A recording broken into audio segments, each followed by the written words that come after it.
In this video, I will show you how to get the last day of the month using two methods in Excel like this. So let's get started. Here in this Excel sheet, I have some dates in this column. Now I want to get the last day of the month for these dates. For example, for the first date, I want 31st August 2020 in this column since this date is of August 2020. To get the last day of the month, we can use the EOMONTH function. The EOMONTH function returns the last day of the month for the specified date. This function takes two arguments, a valid date and a number of months. A positive value of the second number of months argument gives us a future date and a negative value gives us the past date. For example, this EOMONTH formula will return the last day of the current month.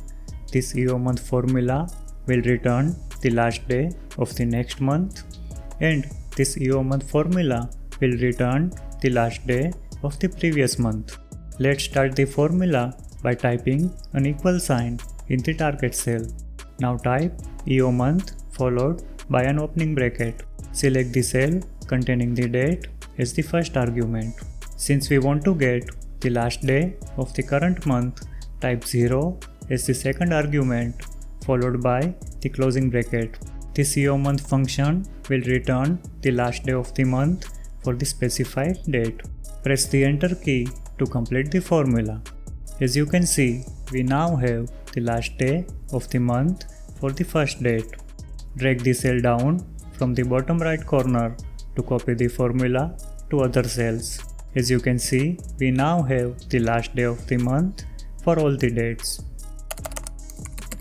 The second method to get the last day of the month uses the date, year and month functions. Here is the formula to do that. The date function returns the date based on the specified year, month and day. It accepts three arguments: year, month and day values. Here I have extracted the year of the specified date using the year function as the first argument of the date function. It will return 2020 as the year, as the date contained in the cell is of 2020. Next, for the second month argument, I have extracted the month from the date and added 1 to it to get the next month. For this date, it will be 8 plus 1 which equals 9, and that is the month number of September. For the third day argument, I have specified 0.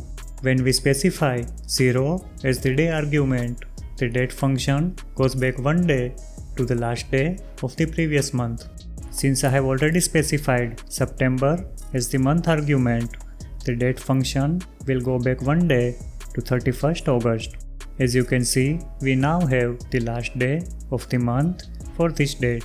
Let's copy the formula to other cells to get the last day of the month for all these dates.